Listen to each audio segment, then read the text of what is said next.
দুৰ্ভাগ্যজনক ঘটনা যে দীপাংকৰ নাথ যিজনে কাৰ বিৰোধিতা কৰিছিলে বুলি সদৌ অসম ছাত্ৰ সন্থাৰ সভাপতি হিচাপে বিৰোধিতা কৰিছিলে আমি দেখিছিলোঁ কিন্তু সেই মানুহজনে কাক সমৰ্থন কৰা আৰু কা অসমৰ ওপৰত জাপি দিব খোজা বিজেপি দলত যোগদান কৰে আৰু এইটো অকল দীপাংকৰ নাথে নহয় আমি দেখিছোঁ যে সদৌ অসম ছাত্ৰ সন্থাৰ বেছিভাগ নেতাই গৈ পিছত বিজেপিতে যোগদান কৰে এটা দুৰ্ভাগ্যজনক ঘটনা দীপাংকৰ নাথক ইতিমধ্যে অসমীয়া জাতিয়ে বিশ্বাসঘাতক ৰূপে চিনাক্তকৰণ কৰিছে দীপাংকৰ নাথক ইতিমধ্যে গাদ্দাৰ ৰূপে ইতিমধ্যে তেখেতৰ সতীৰ্থ লুৰিণজ্যোতি গগৈ আৰু সদৌ অসম ছাত্ৰ সন্থাই ঘোষণা কৰি দিছে যে এই মানুহজন গাদ্দাৰ আমিতো একো ক'বই নালাগে দীপাংকৰ নাথক গাদ্দাৰ বিশ্বাসঘাতক কিন্তু মূল প্ৰশ্নটো হ'ল অকল দীপাংকৰ নাথ নহয় সদৌ অসম ছাত্ৰ সন্থাৰ নেতৃবৰ্গই সদায় জাতীয়তাবাদ আৰু আঞ্চলিকতাবাদৰ কথা কৈ কিয় হঠাতে ৰাষ্ট্ৰীয়তাবাদী হয় কিয় হঠাতে হিন্দুত্ববাদী হয় কিয় এনেকুৱা হিন্দুত্ববাদী সংগঠনত যোগদান কৰে কাৰণটো কি এটোহে অসমৰ প্ৰত্যেকজন মানুহে ভাবি চাবলগীয়া ঘটনা এক দুই নম্বৰ তাতকৈ ডাঙৰ ভাবি চাবলগীয়া ঘটনাটো হ'ল যে আমি কা আন্দোলনত যে ইমান জনসমৰ্থন থকাৰ পাছতো ব্যৰ্থ হ'লো অসমীয়া জাতিয়ে যে আমি জিকিব নোৱাৰিলোঁ আচলতে দীপাংকৰ নাথৰ তেতিয়াই বিজেপি দলৰ লগত এনেকুৱা বুজাবুজি আছিলে নেকি দীপাংকৰ নাথতে এনেকুৱা বুজাবুজি কৰাৰ কাৰণে আচলতে আমি আন্দোলনটোত জয়ী হ'ব নোৱাৰিলোঁ নেকি ইমান লাখ লাখ মানুহ ওলাই অহাৰ পাছতো এইটো অসমীয়া মানুহৰ কাৰণে এই মুহূৰ্তত লাখ টকীয়া প্ৰশ্ন মই আশা কৰোঁ যে ভৱিষ্যতে সদৌ অসম ছাত্ৰ সন্থাই নিজকে সদায় জাতীয়তাবাদী বুলি কৈ থকা আঞ্চলিকতাবাদী বুলি কৈ থকা সদৌ অসম ছাত্ৰ সন্থাৰ নেতৃবৰ্গই এনেকৈ জাতিক বিত্ৰে কৰি এনেকৈ ৰাষ্ট্ৰীয়তাবাদী দলত হিন্দুত্ববাদী দলত আৰু হিন্দুত্ববাদী দলত গৈ আকৌ হিন্দুত্ববাদী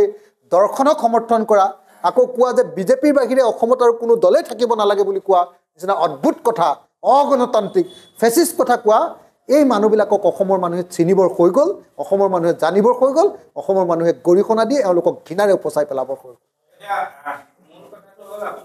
মানে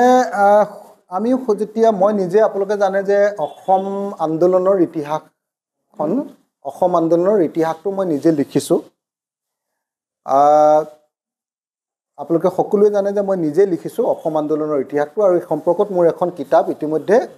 গৱেষণালব্ধ এখন কিতাপ ইতিমধ্যে প্ৰকাশ হৈছে আপুনি কোৱাৰ নিচিনাকৈ সদৌ অসম ছাত্ৰ সন্থাৰ নেতৃত্বত হোৱা অসম আন্দোলনটোত RSS আৰু জনসংঘৰ এটা ভূমিকা যে আছিল সেই কথাটো আৰু এতিয়া কোনেও নুই কৰিব নোৱাৰে আৰু বিজেপিৰো আপোনালোকে চাগে জানে যে সেই সময়ত মানে সদৌ অসম ছাত্ৰ সন্থাৰ কেইবাজনো গুৰুত্বপূৰ্ণ নেতাৰো RSSৰ লগত সম্পৰ্ক আছে আৰু তেওঁলোকে RSSৰ ট্ৰেইনিং কৰা বুলি বহুত চৰ্চা লাভ কৰিছে আনকি এবাৰ সদৌ অসম ছাত্ৰ সন্থাৰ সভাপতি আপোনাৰ কি কয় প্ৰফুল্ল কুমাৰ মহন্ত তেখেতে গেৰুৱা কাপোৰ এখন লৈ যেতিয়া ওলাইছিলে তাক লৈ সেই সময়ত যথেষ্ট চৰ্চা লাভ কৰিছে গতিকে এই গোটেই প্ৰশ্নটোৰ পৰা এটা বস্তু নিশ্চিত হ'ব পাৰি যে সদৌ অসম ছাত্ৰ সন্থাৰ অসম আন্দোলনটোত বিজেপি নহয় RSS বা জনসংঘৰ এটা প্ৰত্যক্ষ বা পৰোক্ষ কিবা এটা ভূমিকা আছিলে যাৰ কাৰণে আন্দোলনটো কিছু পৰিমাণে সাম্প্ৰদায়িক ৰূপ লৈছিলে নেলিৰ নিচিনা সাম্প্ৰদায়িক সংঘৰ্ষবিলাক ঘটিবলৈ পাইছিলে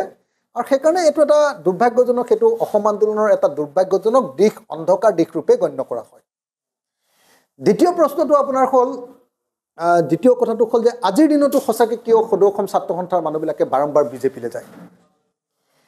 এইটো দুৰ্ভাগ্যজনক ঘটনা সত্য যে সদৌ অসম ছাত্ৰ সন্থাৰ নেতাবিলাক বেছিভাগ বিজেপিৰ পিনে ধাৱমান হ'ব খোজে আনকি এইবাৰ যেতিয়া সমষ্টি পুনৰ নিৰ্ধাৰণ হৈছে আমি দেখিছোঁ যে প্ৰত্যক্ষ বা পৰোক্ষভাৱে সদৌ অসম ছাত্ৰ সন্থাই যেন বিজেপিৰ এজেণ্ডাটোকে সমৰ্থন কৰিছে যাৰ কাৰণে সমুজ্জ্বল ভট্টাচাৰ্যৰ নিচিনা মানুহবিলাকে সমষ্টি পুনৰ নিৰ্ধাৰণৰ ক্ষেত্ৰত বেছিকৈ মুখ নেমেলি বস্তুটো ৰহস্যঘন কৰি তুলিবৰ কাৰণে যত্ন কৰিছে গতিকে বিজেপিৰ হিন্দুত্ববাদী সাম্প্ৰদায়িক এজেণ্ডাৰ লগত যদি অসমৰ জাতীয় সংগঠন এটাৰ এজেণ্ডা মিলি যায় সেইটো নিশ্চয় দুৰ্ভাগ্যজনক। ধন্যবাদ।